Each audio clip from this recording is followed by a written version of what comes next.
Bismillah walhamdulillah wassalatu wassalamu ala sayyidina rasulillah wa ala alihi wa sahbihi wa mawalah. La hawla wa la quwwata illa billah, amma ba'du. Saudara-saudara kaum muslimin yang berbahagia, di dalam kehidupan ini kita senantiasa mengambil iktibar, contoh dan teladan dari orang-orang sebelum kita. Itu sebabnya kepada baginda Nabi kita Muhammad sallallahu alaihi wasallam Allah Subhanahu wa taala menjelaskan cerita para nabi sebelum beliau dalam ayat "Tsumma naqussu 'alaika min amba'ir rusuli ma nusabbitu bihi fuadak." Demikianlah kami ceritakan kepadamu wahai Muhammad sebagian dari kisah para rasul-rasul sebelum kamu, yang dengan itu akan memperkuat hatimu, meneguhkan keyakinanmu dan memantapkan pendirianmu. Inilah manfaatnya belajar dari sejarah. Jadi jangankan kita, baginda Nabi sendiri pun oleh Allah Subhanahu wa taala diceritakan sejarah para nabi sebelum beliau yang dimusuhi oleh umatnya, yang dicaci maki oleh kaumnya, yang terusir dari kampung halamannya, bahkan sampai ada yang terbunuh oleh umatnya. Itu seluruhnya merupakan iktibar manusabbitu bihi fuadak, untuk memantapkan langkahmu, meneguhkan keyakinanmu dan menguatkan pendirianmu menghadapi perjuangan ini. Sehubungan dengan itu, pada pertemuan kali ini Al-Fakir ingin menyampaikan satu cuplikan kecil dari kehidupan seorang sahabat utama baginda Nabi, yaitu Sayyidina Umar ibn al-Khattab radhiyallahu anhu. Beliau adalah Umar bin Khattab bin Nufail bin Abdul Uzza dari suku Quraisy, golongan Bani Adi. Perawakannya tinggi, kekar dan gagah, melambangkan sifatnya yang pemberani, tegas dan tidak pernah kenal takut kepada siapapun. Sebelum mendapat hidayah, Umar bin Khattab termasuk orang yang berdiri di barisan orang-orang yang memusuhi umat Islam. Ia terperangkap dalam tradisi jahiliyah, di mana gemar berperang dan bermabuk-mabukan juga merupakan hal-hal yang pernah dilaksanakan dalam kehidupannya sebelum beliau masuk ke dalam agama Islam. Oleh karena itu, dalam kehidupan beragama, hidayah merupakan sesuatu yang penting. Bagaimanapun banyaknya dosa dan kesalahan yang telah dilakukan oleh seseorang, tidak seharusnya menyebabkan ia putus asa dari rahmah Allah. Sebaliknya, bagaimanapun banyak kebajikan dan kebaikan yang sudah dikerjakannya, tidak perlu membuat dia besar hati, puas, bangga, apalagi menjadi lalai karenanya. Sebab kita belum tahu akan bagaimana ujung perjalanan dari kehidupan kita ini. Saudara-saudara, kisahnya pun masuk Islam merupakan peristiwa yang menarik. Pada satu hari, dengan pedang terhunus, Umar bin Khattab menuju Darul Arqam, tempat di mana baginda Nabi biasa berkumpul dengan para sahabat. Melihat mukanya yang beringas, matanya yang nanar, orang sudah menyangka dan mengerti ini tentu akan terjadi pembunuhan.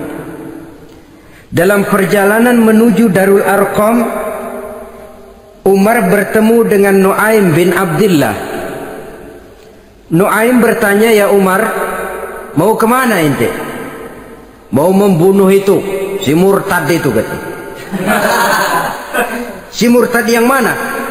"Yang mana lagi?" "Itu yang memecah belah kita, yang menghina berhala-berhala kita, yang menjelek-jelekkan nenek moyang dan keturunan kita.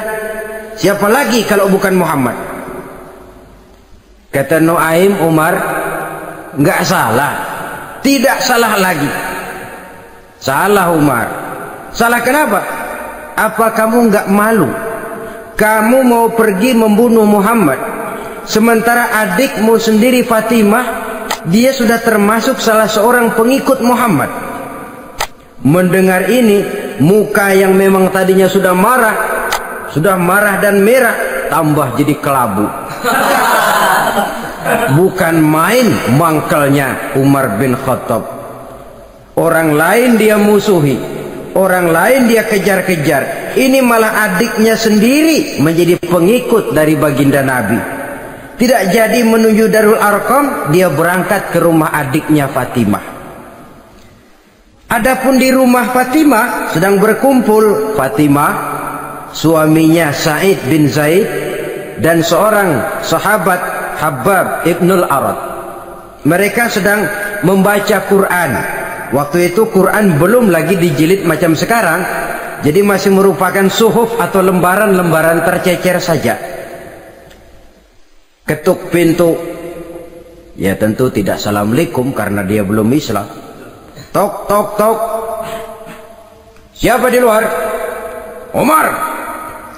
Mendengar suaranya saja, ini sahabat yang namanya Habbab ibnul Arad sudah lari ke belakang pintu. Sambil komat kamit baca doa mohon diselamatkan oleh Allah. Adapun Fatimah yang sedang memegang suhuf, lembaran tulisan Quran itu, menyembunyikan suhuf itu di belakang bajunya. Umar masuk. Fatimah, saya bang, apa benar berita yang saya dengar? Berita apa itu bang? Bahwa kau sudah masuk Islam.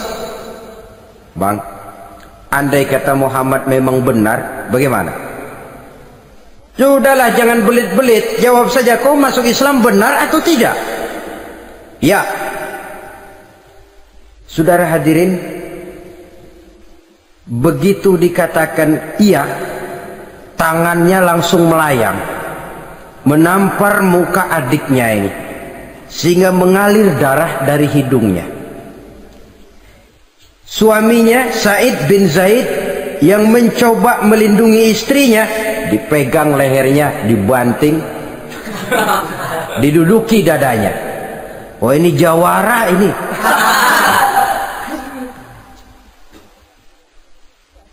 Namun pada saat sedemikian, suara kebenaran terpantul dari mulut Fatimah, adik dari Umar bin Khattab ini. Umar, apakah engkau memukul orang yang bersaksi bahwa tidak ada Tuhan melainkan Allah dan Muhammad Rasulullah? Apakah engkau menganiaya seseorang yang terpanggil untuk mengikuti kebenaran? Manusia macam apa engkau, Umar? Saudara, memang dia orang keras, tapi hatinya mudah menerima kebenaran, sehingga mendengar kalimat adiknya ini tercenung dia sejenak, melongo, bengong kata anak sekarang.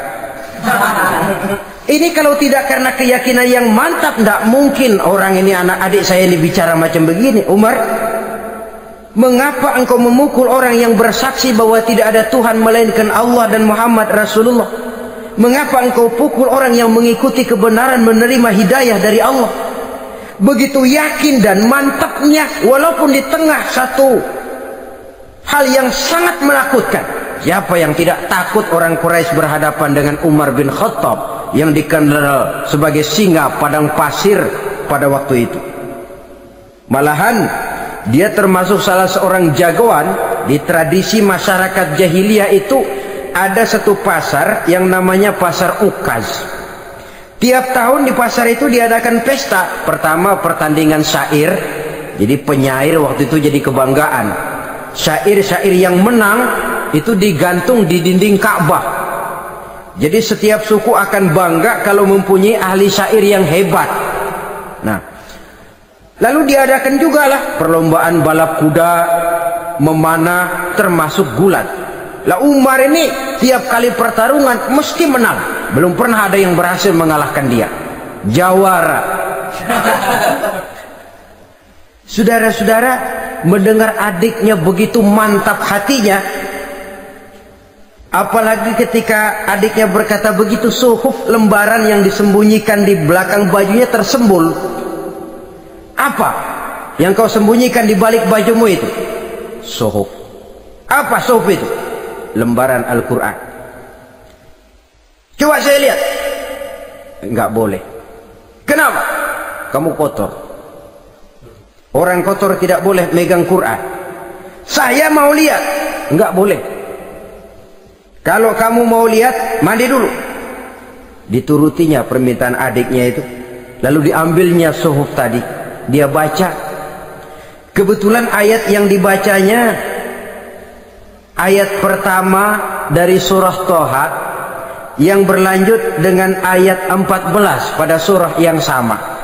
Dia baca, Bismillahirrahmanirrahim. Toha ma anzalna ilaikal qur'ana litashqa illa tazkiratan liman yakhsha. Toha, tidaklah aku turunkan Al-Quran ini untuk bikin sukar manusia, melainkan merupakan pengingat bagi orang-orang yang takut kepada Allah. Lalu pada ayat ke-14, Innani anallahu la ilaha illa ana fa'budni.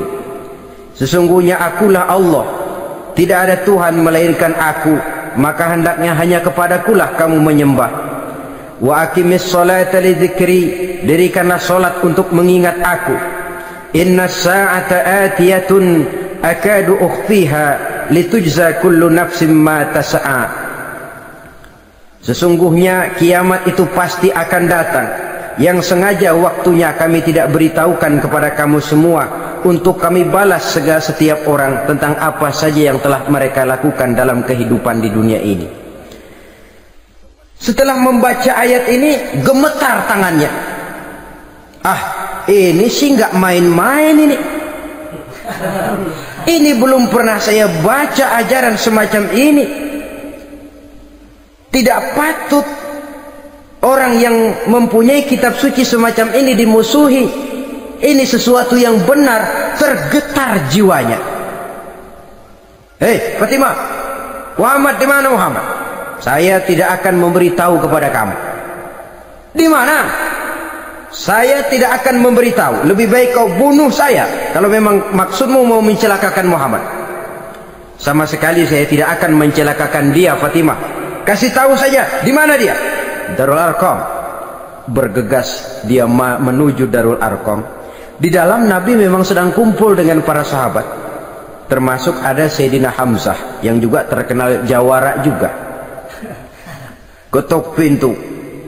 Ketuk pintu. Siapa di luar? Umar.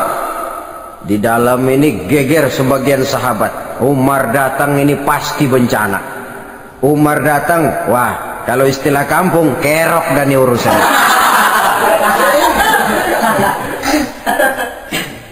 Tapi baginda Nabi menenangkan mereka. Tenang, mudah-mudahan ada hikmahnya. Sayyidina Hamzah tampil, bukakan dia pintu. Kalau niatnya baik, kita terima. Kalau niatnya tidak baik, saya paling depan. Dibukakan pintu. Begitu dibukakan pintu, Umar masuk merangkul baginda Nabi, kemudian dengan tersendat, Asyhadu an la ilaha illallah wa asyhadu annaka ya Muhammad Rasulullah. Saya bersaksi tidak ada Tuhan melainkan Allah, dan saya bersaksi bahwa engkau hai Muhammad adalah utusan Allah. Sahabat takbir semua, Allahu Akbar, Allahu Akbar. Kegembiraan meliputi suasana ketika itu. Kenapa? Karena sebelumnya dikala Umar belum masuk Islam, dia merupakan ganjalan yang paling dikhawatirkan oleh umat Islam. Setelah dia masuk Islam, jelas merupakan satu keuntungan yang sangat besar. Dan dia tertarik kepada Islam bukan karena bujuk rayu orang, tidak karena diberikan harta, tidak karena diiming-iming oleh kedudukan tinggi, tapi karena kebenaran, hidayah menembus hatinya melalui wasilah ayat dalam surah Toha yang dibacanya melalui suhuf yang dipegang oleh adiknya tadi. Sejak saat itu berubah 180 derajat Umar bin Khattab radhiyallahu anhu. Tetapi tetap dengan sifatnya keras, tegas, dan tidak pernah kenal takut kepada siapapun. Cuma kalau sebelum Islam dia kerasnya kepada Islam, setelah dia masuk Islam muter arah kepada siapapun yang memusuhi Islam, dia bersikap keras, tegas, dan tidak pernah kenal takut. Bahkan setelah beliau masuk Islam, satu hari ketika di Darul Arqam kumpul-kumpul, waktu itu Nabi belum berdakwah secara terbuka karena pengikut masih sedikit. Sayyidina Umar usul, "Ya Rasul, ada apa Umar? Alasna 'alal haq fi mamatina wa mahyana." Ya Rasul, bukankah kita ini berdiri di atas sesuatu yang benar? Bukankah mati kita, hidup kita untuk melaksanakan sesuatu yang benar? Bala ya Umar, betul Umar. Wallazi nafsi biyadih, innakum la'alal haq in muttum wa in hiyitum. Demi Allah Umar, kata Nabi, sesungguhnya kamu dan kita semua berdiri di atas kebenaran, hidup ataupun mati. Setelah mendapat jawaban begini, Umar masuk kepada tujuan pembicaraannya. Izan ya Rasul, fa fimal ihtifal. Kalau memang begitu ya Rasul, kalau memang kita yakin kita berdiri di atas kebenaran, kita hidup karena kebenaran, kita mati pun memperjuangkan kebenaran, fa fimal ihtifal. Kenapa mesti ngumpet-ngumpet? Kenapa harus sembunyi-sembunyi? Wallazi ba'asaka bil haqq, demi Allah ya Rasul, la takhrujanna wa la nakhrujanna ma'ak. Tuhan harus keluar menyampaikan Islam ini secara terbuka, dan kami akan mendampingi Tuhan dengan segenap jiwa dan raga. Sekali masuk Islam gak tanggung-tanggung. Yang kayak begini ini yang kita perlukan sekarang ini. Begitu masuk Islam gak tanggung seluruhnya, jiwa dan raganya masuk Islam. Beliau yang pertama kali mengajukan ide, kenapa harus dakwah sembunyi ya Rasul? Wong kita berdiri di atas kebenaran, memperjuangkan sesuatu yang hak. Kalau kita mati, kita pun mati membela kebenaran. Kenapa mesti fafimal ikhtifa? Kenapa harus sembunyi-sembunyi? Mulai sekarang mari keluar ya Rasul, saya akan dampingi Tuhan, nyawa taruhannya. Saudara hadirin yang saya hormati, selalu dia tempat-tempat yang pernah dia melaksanakan maksiat sebelum dia Islam, selalu dia kunjungi, sampai dia berkata, tidak ada tempat yang pernah saya melakukan kesalahan sebelum saya Islam yang harus saya tutupi dengan kebajikan setelah saya Islam sekarang ini. Bahkan ada satu riwayat menjelaskan beliau itu yang tinggi badannya, kekar perawakannya, gemetar orang ngadepin dia. Tapi beliau sendiri sangat mudah gemetar kalau sudah mendengar ayat-ayat Allah.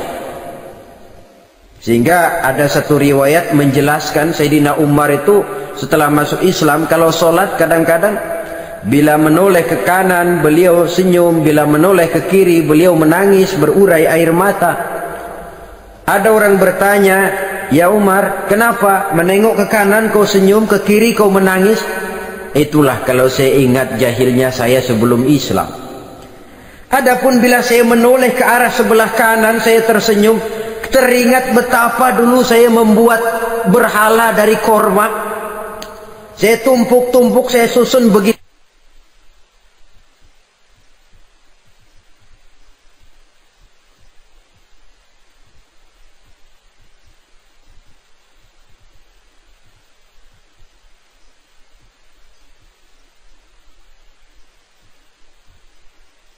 Itu rupa.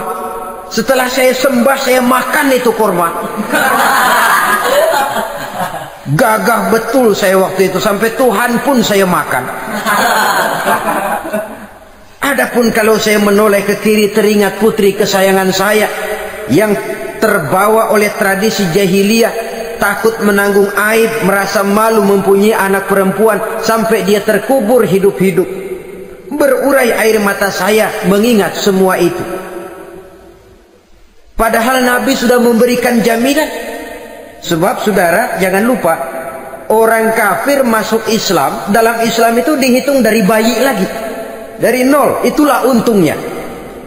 Jadi misalnya sudah 60 tahun, dari kecil sampai 60 tahun kafir, umur 61 masuk Islam. Nah, sejak umur 61 itulah yang dihisab oleh Allah.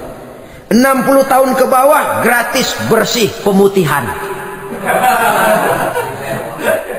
Istimewa betul. Tapi jangan lalu diniatin, gua kafir aja. Nanti sudah tua-tua mau giliran mati baru Islam. Nah, itu diniatin lain. Ini yang karena faktor hidayah, saudara-saudara. Nah, cintanya kepada baginda Nabi luar biasa. Dalam setiap pertempuran beliau selalu di front terdepan. Bahkan demikian cintanya sampai ketika hari di mana baginda Nabi wafat, saudara-saudara.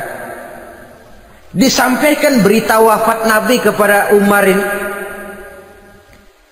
Ya Umar, baginda Nabi sudah wafat.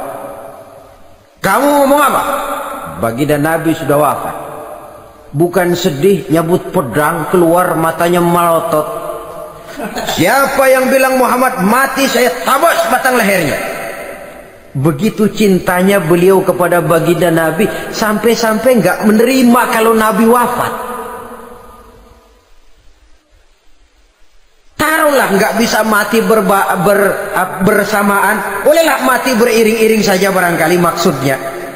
Saudara-saudara, cabut pedang, kelayaban kemana-mana. Ayo, siapa ngomong Muhammad mati, saya tebas batang lehernya. Sampai bertemu dengan Sayyidina Umar, Sayyidina Abu Bakar. Di tempat orang banyak, Sayyidina Abu Bakar yang bijaksana ini pidato. Ayuhan nas, man kana ya'budu Muhammadan fa inna Muhammadan qad mata. Wa man kana ya'budu Allah fa inna Allah hayyun la yamut. Wahai manusia, barang siapa yang menyembah Muhammad, maka Muhammad sudah mati. Tetapi barang siapa yang menyembah Allah, Allah akan hidup selamanya dan tidak akan pernah mati. Mendengar pidato ini, Sayyidina Umar sadar bahwa sebenarnya yang tidak bisa mati itu cuma Allah. Bagaimanapun agungnya baginda Nabi, besarnya baginda Nabi, tinggi akhlak budi pekertinya Nabi, cintanya beliau kepada Nabi, toh Nabi manusia dan manusia harus mati. Kemudian dibacakan surah Ali Imran ayat 144. Wa ma Muhammadun illa rasul qad khalat min qablihi rusul afa immata aw qutilan qalabtum ala aqabikum. Muhammad tidak lain daripada manusia, telah datang kepadanya rasul. Apakah jika ia mati engkau kembali menjadi murtad atau mundur ke belakang? Mendengar ayat ini dibacakan, Sayyidina Umar sadar, berurai air matanya, menangis dalam kesedihannya. Ini cintanya yang demikian tinggi kepada baginda Rasulullah sallallahu alaihi wasallam. Begitulah seluruh kesalahan yang dia lakukan pada saat sebelum dia masuk Islam, berusaha dia tutupi dan dia tebus dengan segala kebaikan, pengabdian, perbuatan soleh setelah dia masuk Islam. Sehingga diajarkan oleh baginda Nabi, ittaqillaha haitsu ma kunta wa atbi'i sayyi'atal hasanata tamhuha wa khaliqin nasa bi khuluqin hasanin. Bertakwalah kamu kepada Allah, kata Nabi, dimanapun saja kamu berada. Jadi takwa tidak kenal tempat. Dimanapun saja kamu berada, bertakwalah kepada Allah. Di rumah takwa, di pasar takwa, di kantor takwa, di tengah orang banyak takwa, pada waktu sendirian takwa. Ittaqillaha haitsu ma kunta. Bertakwalah kau kepada Allah dimanapun saja kamu berada. Jangan takwa pakai tempat. Di masjid takwa, di kantor nyolong. Itu tidak haitsu ma kunta. Yang diajarkan oleh Nabi, dimanapun kamu berada, bertakwalah kepada Allah. Wa atbi'i sayyi'atal hasanah tamhuha, dan iringi perbuatanmu yang salah dengan kebaikan. Jadi kalau satu saat terselip kita berbuat salah, cepat iringi dengan kebaikan, tamhuha, dengan harapan kebaikan yang kita kerjakan akan menutupi dosa yang terselip kita lakukan. Amin. Ngomongin orang, astagfirullahaladzim, banyak istighfar. Istighfarnya mudah-mudahan bisa nutupin dosa karena ngomongin orang. Tapi jangan lalu tambah sulap, ngomongin orang istighfar, terus ngomongin lagi istighfar lagi. Itu tentu tidak bisa dengan cara begitu. Barangkali terselip pernah mengambil harta orang tanpa alasan yang hak, imbangi dengan rajin sedekah misalnya. Barangkali pernah menyakiti hati orang, imbangi dengan perbuatan yang bisa menyenangkan hati orang lain. Itu namanya mengiringi perbuatan yang bersifat salah dengan kebajikan. Ini yang dilakukan oleh Sayyidina Umar. Setiap pelosok hampir dia datangi. Tempat-tempat di mana dia pernah melakukan kesalahan sebelum Islam, di sana dia tegakkan kebajikan dan kebaikan. Kegagahannya, keperkasaannya, keberaniannya sepenuhnya bulat-bulat sudah diwakafkan untuk kepentingan Islam.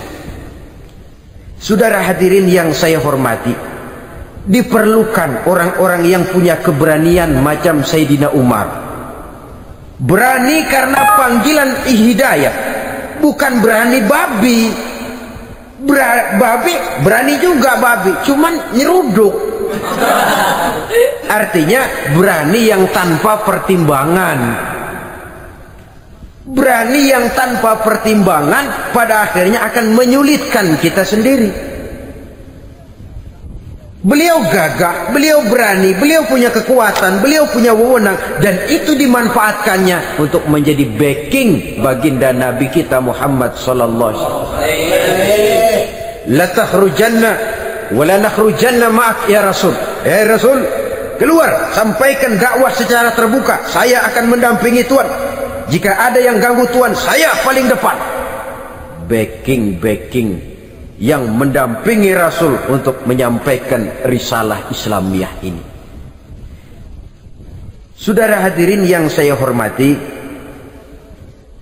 wa khaliqin nasa bi khuluqin hasanin, kata Nabi, dan pergaulilah manusia dengan akhlak yang baik, karena dengan ini kau bisa mengambil hati orang.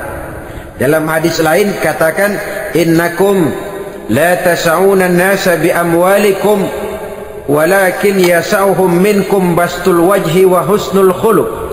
Kamu tidak akan bisa menyenangkan orang banyak dengan hartamu, tapi kamu bisa ambil hati mereka dengan budi pekerti yang luhur dan muka yang manis. Dengan harta belum tentu kita bisa menyenangkan semua orang, tapi budi pekerti yang luhur, muka yang manis, itu yang akan bisa membuat kau menyenangkan orang banyak.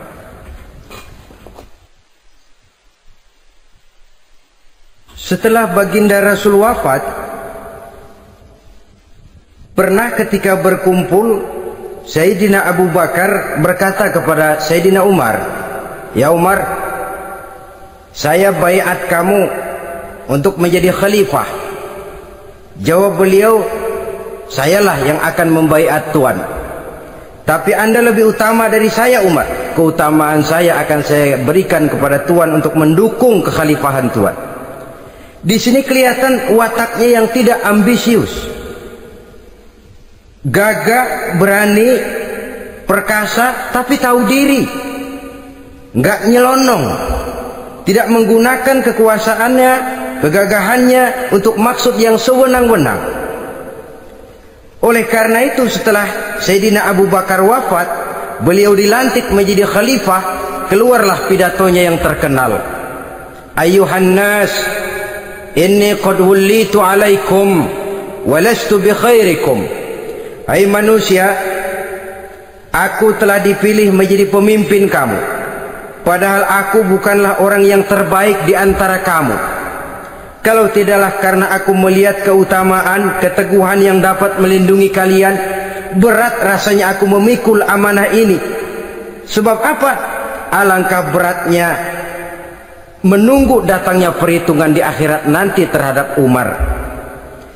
Ini yang jadi motifnya memegang jabatan khalifah. Sungguh berat bagi Umar menunggu datangnya saat perhitungan, sehingga seolah-olah kalau bisalah jadi Umar bin Khattab saja, jangan jadi khalifah kalau bisa. Tapi moya umat sudah kadang memilih. Sehingga benar kalau dalam satu hadis Nabi pernah mengajarkan jangan memberikan satu jabatan kepada orang yang memintanya. Sebab orang kalau sudah minta jabatan, apalagi pakai jilat-jilat, pakai upeti-upeti, tentu ada tendensinya. Ada batu di balik udang. Kalau udang di balik batu kan mungkin nggak kelihatan, tapi kalau batu di balik udang kelihatan betul itu. Ada maunya, ambisinya. Jangan memberikan satu jabatan kepada orang yang memintanya. Seakan di batinnya Sayyidina Umar menyesali. Kenapa Umar nggak jadi Umar saja, kok mau jadi khalifah gitu. Alangkah berat perhitungan buat saya di akhirat nanti. Nah, setelah jadi khalifah, sebagai satu i'tibar, saya akan mencoba mengemukakan beberapa sifatnya yang menonjol untuk pelajaran buat kita semua. Pertama, sikapnya terhadap keluarganya setelah beliau menjadi khalifah.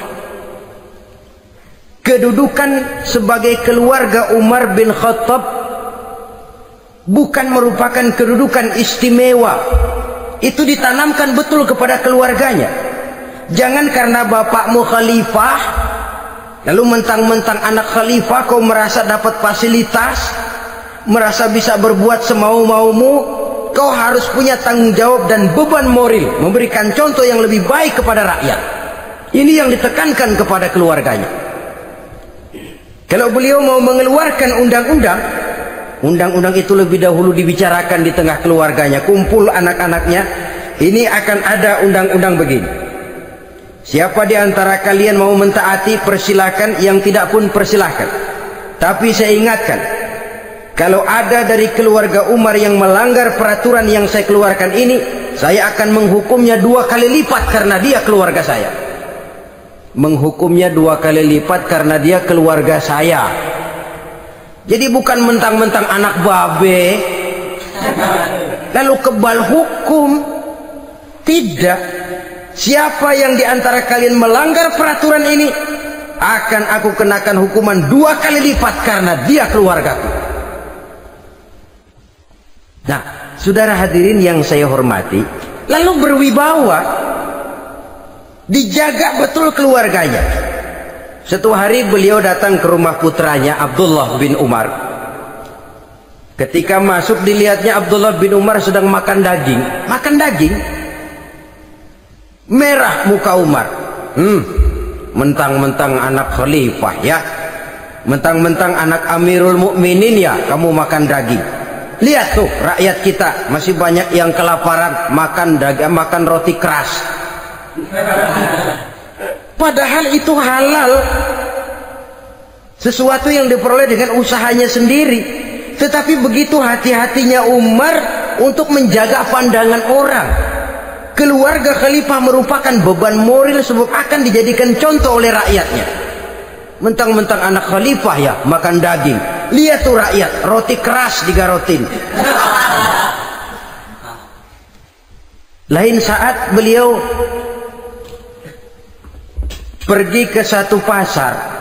Di situ dilihat ada sapi gemuk-gemuk. Tempat lain sapinya kurus-kurus. Tanya, ini yang gemuk-gemuk sapi siapa? Sapi Abdullah bin Umar.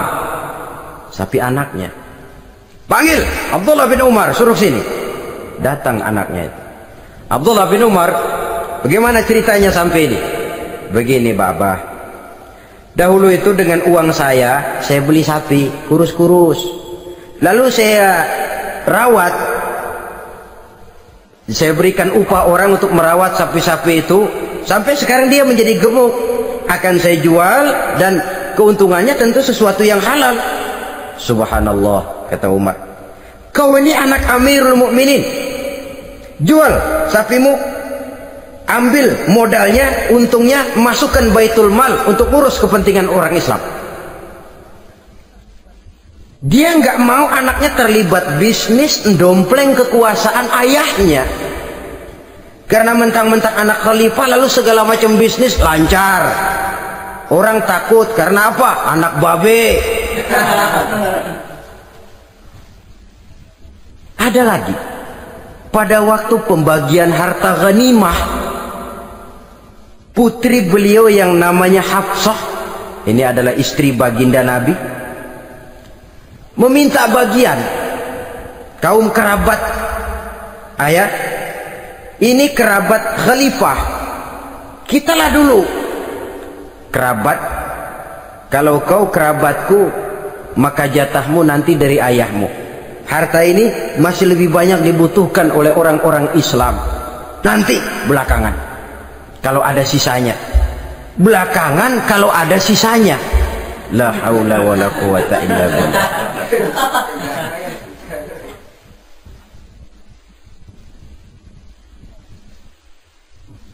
Saudara hadirin, itu terhadap keluarganya. Kemudian apa sifat-sifat yang menonjol dari kepemimpinannya? Pertama, kesederhanaannya. Beliaulah satu-satunya khalifah, Amirul Mukminin, setingkat presiden kalau sekarang, yang punya jubah cuma 2 dan 1 pun punya anaknya. Tambelan lagi. Pernah sholat Jumat terlambat. Beliau naik mimbar untuk khutbah, sebelumnya minta maaf dulu. Saudara-saudara, maaf saya terlambat nungguin baju kering. Seorang khalifah nungguin baju kering. Sederhana dalam kehidupannya. Mari kita ambil satu cerita lagi. Pada waktu beliau jadi khalifah, yang diangkat jadi gubernur di Mesir adalah Amr bin As. Amr bin As hidupnya lebih mirip kaisar. Istananya besar, pakaiannya bagus-bagus. Nah, yang paling mengganggu pikiran Amr bin As, di sebelah istananya ini ada gubuk reot kepunyaan orang Yahudi lagi. Ah, ini nggak pantas bener, masa di samping istana gubernur ada gubuk reot. Orang Yahudi lagi yang punya. Ini mesti udah bikin saja rencana, panggil dinas tata kota, bikin planning. Di sini mau dibangun masjid proyek negara. Bikin gambarnya, susun anggarannya, tender. Saudara-saudara, si Yahudi yang punya gubuk reot dipanggil. Yahudi, ada apa, Pak? Kamu tahu nggak? Enggak. Iya, memang belum saya kasih tahu.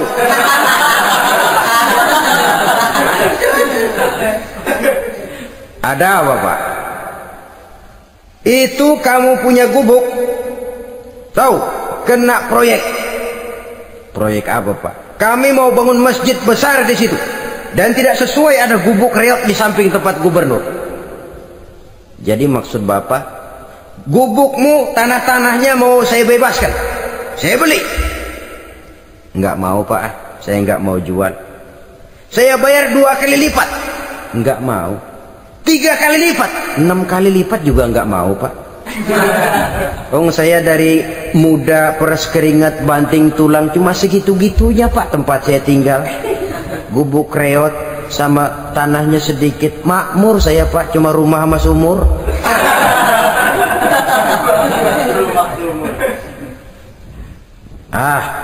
Ini Yahudi kelewatan juga. Akhirnya turun perintah, sudah, kalau dia nggak mau dibebaskan, gusur saja, tarik, ambil bulldozer, digusur. Yahudi ini berurai air matanya. Aduh, begini jadi rakyat kecil, udah jatuh ketiban ember lagi. Tapi pikir-pikir Amr bin As kan bukan yang paling atas. Dia kan cuma pejabat, masih ada atasannya lagi. Lapor, lapor. Yahudi ini berangkat ke Madinah. Bayangkan dari Mesir ke Madinah. Jalan. Di sepanjang jalan dia berpikir, Fikir membanding-banding. Kalau gubernurnya saja istananya begitu mewah, apalagi khalifahnya. Kalau gubernurnya galak main gusur, apalagi khalifahnya. Dan saya bukan orang Islam, apa dia lemin ngadu? Apa dapat tanggapan? Berangkat dia sambil harap-harap cemas. Sampai di pintu kota Madinah, dia temui orang lagi tidur di bawah pohon korma. Selamat siang Pak. Ada apa? Anu Pak. Anu apa? Mau lapor. Lapor apa? Bapak tahu Khalifah Umar bin Khattab? Tahu? Istananya di mana Pak? Istananya di atas lumpur. Di atas lumpur. Di atas lumpur. Pengawalnya banyak Pak. Banyak. Siapa Pak? Yatim piatu, janda-janda tua, orang-orang miskin, orang-orang lemah, itu pengawalnya. Pakaian kebesarannya apa sutra apa-apa Pak? Pakaian kebesarannya malu dan takwa. Saya nggak ngerti Pak. Itulah Umar bin Khattab. Lalu orangnya sekarang di mana Pak? Di depan ente. Rupanya yang dia tanya itulah orangnya. Gemeter Yahudi ini, keringat bercucuran. Coba, istananya di atas lumpur. Sebab beliau berprinsip, bagaimana saya bisa menghayati nasib rakyat kalau saya tidak merasakan apa yang mereka rasakan?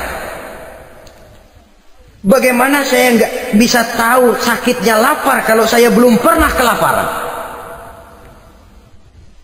Itu prinsipnya. Istananya di atas lumpur. Para pengawalnya yatim piatu, janda-janda tua, orang-orang miskin, orang-orang lemah dan tidak mampu. Dan pakaian kebesarannya malu dan takwa. Kamu dari mana? Dari Mesir Pak. Ada apa? Mau laporan gubernur Bapak di Mesir yang namanya Amr bin As. Kenapa? Main gusur aja Pak. Ceritanya?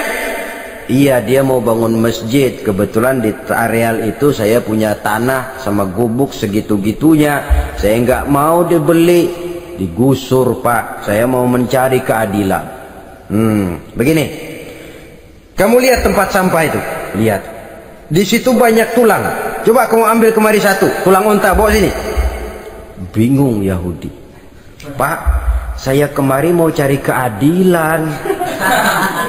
Kalau tulang mah di Mesir juga banyak Pak. Sudahlah, pokoknya kau ambil saja tulang itu. Dicoker-coker dapat dikasih. Tulang itu digaris lurus oleh Sidina Umar dengan ujung pedang. Red. Nah, nih, kau bawa kepada Amr bin As.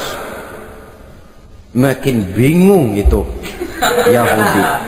Suruh bawa tulang cuman digaris. Nanti saya ngomong apa Pak? Sudahlah, kasih saja. Pulang dia. Sampai di Mesir. Tuan Gubernur, ada apa? Saya baru menghadap khalifah. Kemudian beliau sampaikan ini, dikasih tulang. Amr bin As ngelihat tulang ada goresan lurus dengan ujung pedang, gemetar. Badannya keluar keringat dingin. Panggil kepala proyek. Proyek batal. Masjid nggak jadi didiriin. Itu gubuk Yahudi diriin lagi. Ini Yahudi makin bengong. Ini gubernur dapat tulang doang segitu takutnya.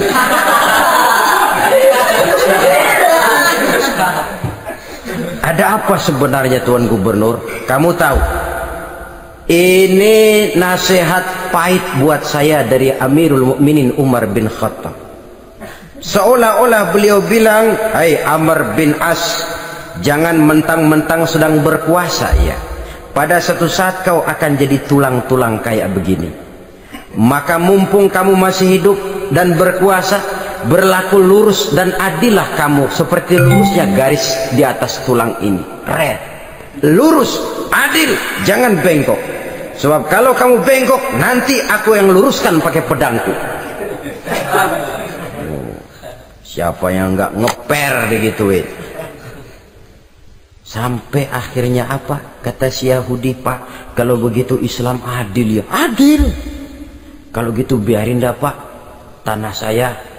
Mau kamu jual? Bukan saya jual Pak, saya kasih aja dah. Campur gubuk-gubuknya, ambil aja dah.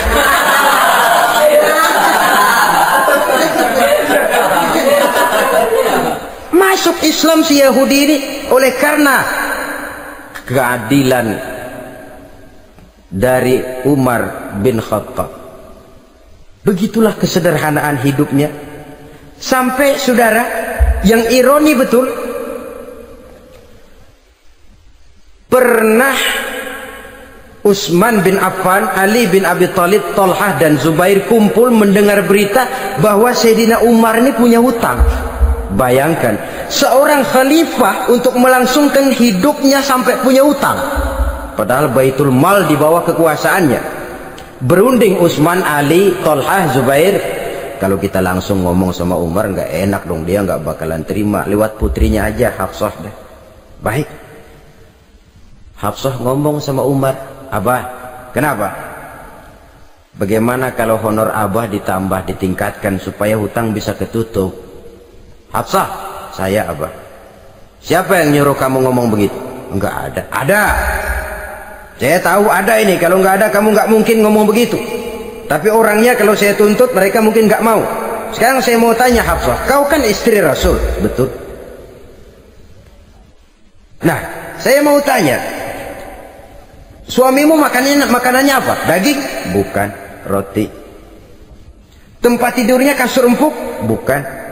Kain kasar yang kalau musim panas kami bentangkan, kalau musim dingin separuh buat tidur, separuh buat selimut. Pakaian yang dibelikan untukmu berapa banyaknya?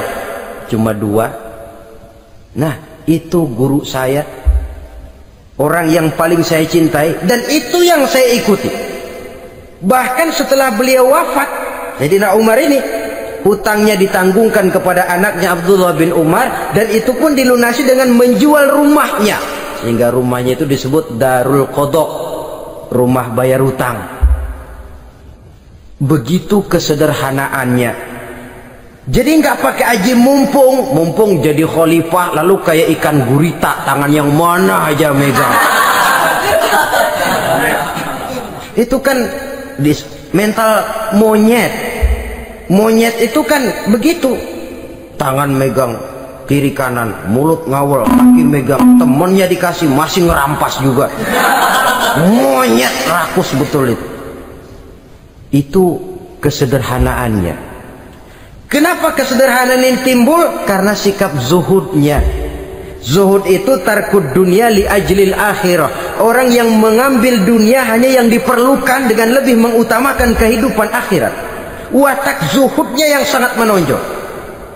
Dialah pahlawan yang paling berani di medan perang. Dialah imam yang paling khusyuk di masjid. Dan tidak jarang kalau sholat sendiri, begitu membaca ayat yang menceritakan neraka, nangis berurai air matanya.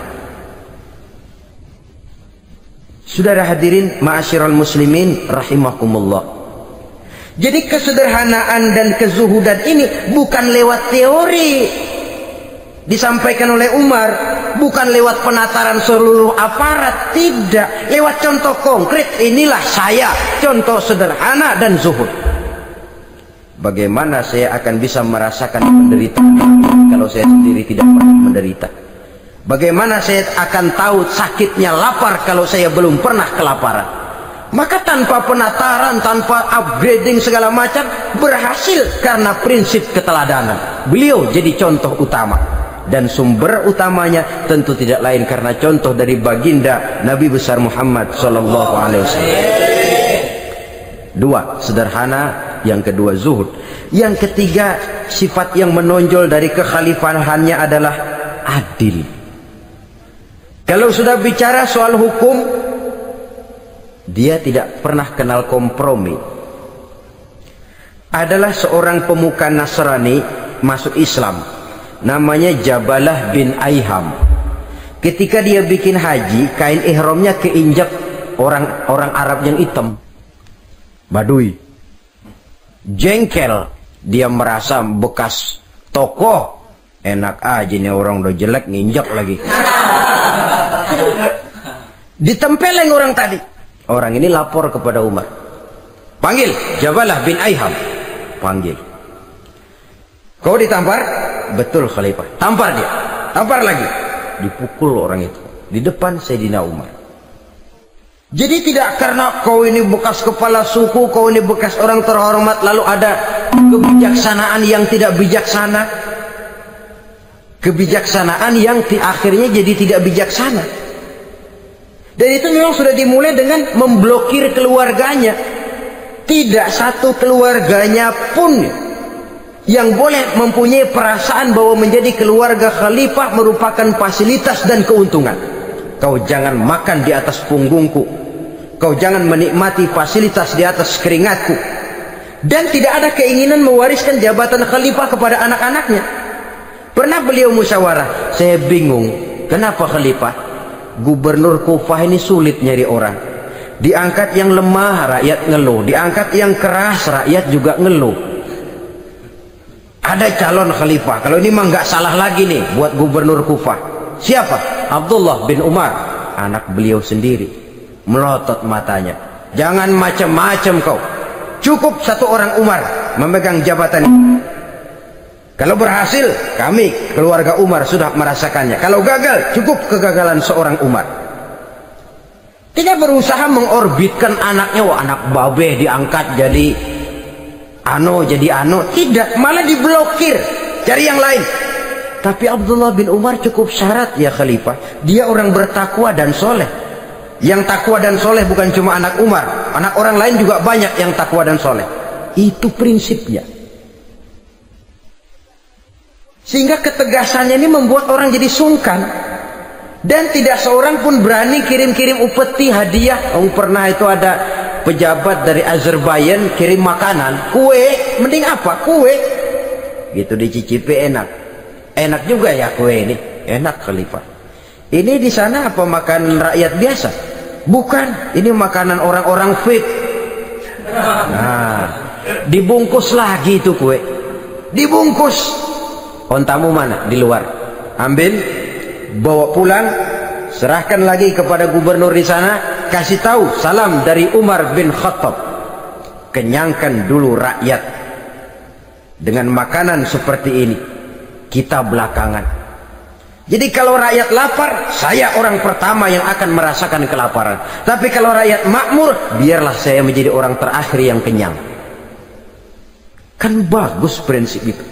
Jikalau rakyat kelaparan, saya akan jadi orang pertama yang merasakan lapar. Tapi kalau rakyat makmur, biar saya jadi orang terakhir yang kenyang. Jangan dibalik. Pada saat rakyat kelaparan, dia kekenyangan. Dan selanjutnya, sikap keadilannya ini, saudara-saudara, menyebabkan hukum lalu jadi berwibawa. Pernah beliau jalan-jalan di lorong kota Madinah, di tempat yang namanya Harah bersama Aslam. Ada ibu-ibu, anaknya nangis, lapar ma, sabar dikit lagi matang katanya. Emang tuh ibu lagi ngerebus, bunyi air ngegulak, luguk. Umar lihati dari jauh, belum juga matang. Nih anak dari nangis lapar sampai capek nangis sampai tidur. Anak tidur, Umar samperin, Bu, yang masak apa sih kok nggak bisa matang? Saya nggak masak apa-apa tuan. Itu pating kerubuk apa? Ketika dibuka ya cuma air saja. Subhanallah, ibu sudah ngebohongi anak ibu sendiri. Habis harus bagaimana tuan?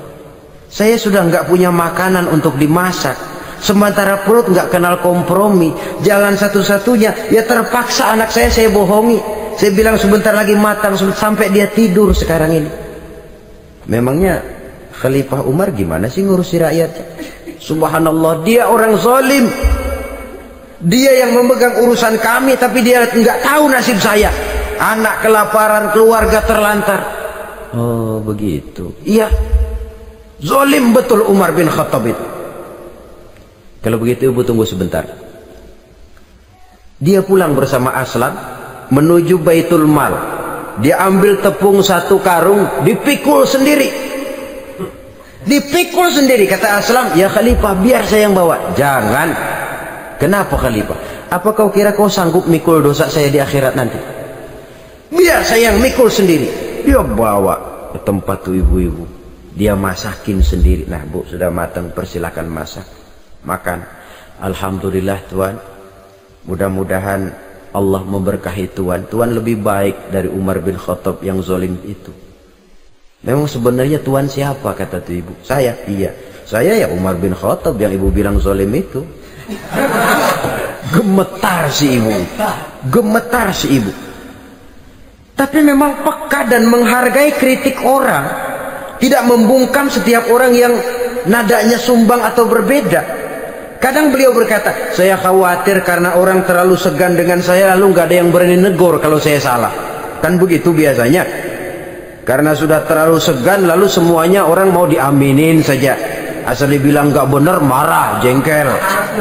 Lalu disingkirin, maunya diiyain, ingge, kulonuwun. Oke bos.